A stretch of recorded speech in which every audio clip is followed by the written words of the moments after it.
साथियों नमस्कार। भगवान राम के मंदिर की प्राण प्रतिष्ठा और जिसका गौरव भारतीय जनता पार्टी और भारतीय जनता पार्टी के नेता बड़े शान शौकत से पूरे देश को बता रहे हैं कि हम राम को लाए हैं। 500 वर्षों की ये तपस्या है, 500 वर्ष हमने संघर्ष किया है, तब भगवान राम को उनके मंदिर में हमने उन्हें प्राण प्रतिष्ठा करवाई है।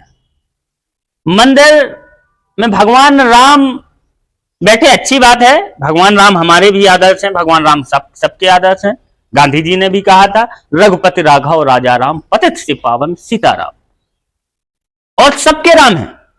लेकिन भारतीय जनता पार्टी ने भगवान राम का जो मंदिर बनाया, उस मंदिर में कितना बड़ा घोटाला हुआ है, अगर हिंदुस्तान इस बात को जानेगा तो उनके दिल की धड़कनें बढ़ जाएगी। और ये पूरी बात मैं 9 पॉइंटों में लेके आया हूं। वो एक कोई साधारण घोटाला नहीं है। योगी सरकार की रिपोर्ट भी बता रही है उसकी सुंदरीकरण, मंदिर निर्माण के सुंदरीकरण में कितना बड़ा घोटाला हुआ है। इन सब बिंदुओं पे मैं विस्तार से बारी बारी से चर्चा करूंगा। और ध्यान से सुनना, जो अंधभक्त कहते हैं कि भगवान राम को मोदी जी लाए हैं, योगी आदित्यनाथ लाए हैं, और इन लोगों ने क्या क्या कारनामे उस मंदिर निर्माण में किए, उसको बड़े ध्यान से सुनना। राम मंदिर प्राण प्रतिष्ठा और अयोध्या सुंदरीकरण में सैकड़ों करोड़ का घोटाला, पॉइंट नंबर 1। ये मैं नहीं कह रहा हूं, योगी सरकार की रिपोर्ट ने ही यह खुलासा किया।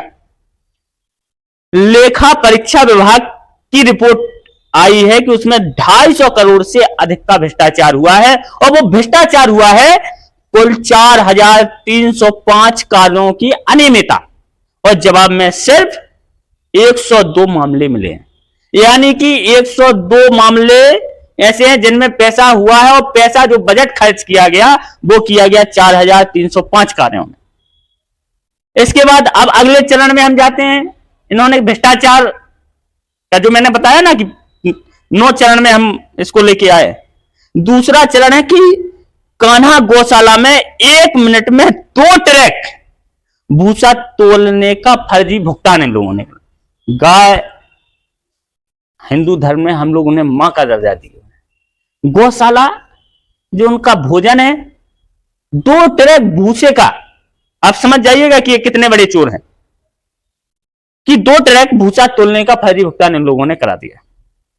प्रताप हाइट्स लिमिटेड को 6 करोड़ का भुगतान बिना काम किए दे दिया। यानी कि एक प्रताप हाइट्स लिमिटेड कंपनी है और उसने कोई काम नहीं किया, उसमें 6 करोड़ 5 लाख रुपए भुगतान हो गया। लायन सिक्योरिटी और किंग सिक्योरिटी सर्विस में 1 करोड़ 31 लाख रुपए बिना अनुबंध। 1500 घोस्ट कर्मचारियों के नाम पर वेतन ही निकाल लिया गया। जो राम मंदिर के निर्माण में जो कर्मचारी थे, घोस्ट कर्मचारी, उन 1500 कर्मचारियों का वेतन ही निकाल लिया लोगों ने। वहां कोई तैनात नहीं था, लेकिन तनख्वाह निकाल रहे थे, और ना जाने कितने महीनों से निकाल रहे थे। एक बहुत बड़ा घोटाला है। IITBHU ऑडिट रिपोर्ट, 22 चौराहों पर लाइट लगाने का दावा, पर 19 ही बने। गायब 3 चौराहे पर 4 करोड़ 46 लाख का फर्जी भुगतान इन लोगों ने करा दिया। यानी कि अयोध्या के सुंदरीकरण में इन्होंने दिखाया कि 22 चौराहे बने हैं, और उसमें जब हम लोगों ने या मीडिया ने बताया या उसकी जब जांच हुई तो 19 प्रमुख चौराहे बने हैं, और बाकी जो 3 शेष चौराहे हैं उसका 4 करोड़ 46 रुपए फर्जी तरीके से भुगतान इन लोगों ने कर दिया। इसके बाद CCTV योजना, 4 करोड़ 24 लाख। हेल्थ ATM में 1 करोड़ 46 लाख। वैल्यू एल्यूजन 3 करोड़ 95 लाख। कोई रिकॉर्ड नहीं है इसका। इसके बाद राम पथ सड़क सफाई घोटाला, यानी जो राम पथ में सड़क है 28 किलोमीटर की, उसमें 28 किलोमीटर की साफ सफाई में इन्होंने पैसा निकाल लिया। वो एक बहुत बड़ा भ्रष्टाचार है। इसके आगे प्रताप हाइट्स को बिना टेंडर के 18 करोड़ का काम दे दिया। भाई, प्रताप हाइट्स जो कंपनी है उसने ऐसा क्या दिया कि 18 करोड़ का उन्हें काम दे दिया। और वो कंपनी क्या करती है? सोलर, हेडपंप और अन्य कार्यों में भारी गड़बड़ी की, और एक भी काम अच्छा नहीं किया। सोलर के मामले में, हेडपंप लगाने के मामले और अन्य कार्यों में भारी गड़बड़ी। इसके बाद भाजपा ने राम और गौ माता तक को नहीं बख्शा। अब इसको आगे हम बताते हैं कि भारतीय जनता पार्टी का जो रवैया है काम करने का, वो क्या है। भाजपा का असली नारा है राम राम जपना और जनता का माल अपना। जिनके कार्यालय में घोटाले हुए, गिरीश पति त्रिपाठी वहां के मेयर हैं, और गिरीश पति त्रिपाठी ने दो बड़े अधिकारियों के साथ मिलकर विशाल सिंह जो नगर आयुक्त सूचना निदेशक हैं, संतोष कुमार नगर आयुक्त और नरेंद्र प्रताप वित्त अधिकारी, यानी इन तीनों अधिकारियों के साथ मिलकर एक भूमि घोटाला किया। अब उस घोटाले के बारे में आप जानिए। वो घोटाला क्या है, किसानों से 5 लाख प्रति विश्वा जमीन खरीदी और 1 करोड़ 77 लाख रुपए में बेच दी, और ये मिनटों में बेची गई। इसी तरह अब जनता जाग चुकी है। आप इस पर विचार करेंगे, जब इसको गौर से सुनेंगे और इस पे अध्ययन करेंगे तो आपको लगने लगेगा कि अब जनता जाग चुकी है। प्रभु राम ने स्वयं भक्तों को नहीं चोरों को हराया है, और अयोध्या और आसपास की जो हार है इसका सबूत है।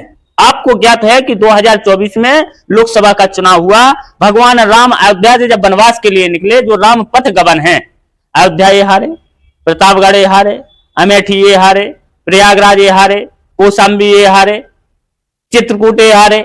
लगातार जहां जहां से राम गुजरे, भगवान राम ने तो इन्हें, इनके नाम पे जो इन्होंने चोरी की उसको लेके इन्हें जवाब दे दिया, इनका वहां बंटाधार कर दिया। लेकिन जो हिंदुस्तान की जनता की भावनाओं के साथ इन्होंने धोखा किया, उनकी आस्था के साथ खिलवाड़ किया, क्या आप लोग इन्हें माफ कर पाएंगे? इसलिए विचार करिए। एक घोटाला नहीं, महाघोटाला है, और भगवान राम का नाम लेकर ये लोग सत्ता में आए, कई बार आए, कई राज्यों में इनकी सरकारें चल रही। ये तो भगवान राम के मंदिर का एक छोटा सा हमने पार्ट आपको बताया है। कई मंदिर इन लोगों ने बनवाए। उज्जैन में जो मूर्तियां उजड़ी थी, टूट गई थी, कॉरिडोर के नाम पे इन लोगों ने लगाई थी। सोमनाथ मंदिर में भी इस तरीके के अभी धीरे धीरे आएंगे, सिलसिलेवार खुलासा होंगे। इसलिए दोस्तों सतर्क रहिए, जागिए, सोचिए, सुनिए, इसको शेयर करिए। इंकलाब जिंदाबाद। जय हिंद।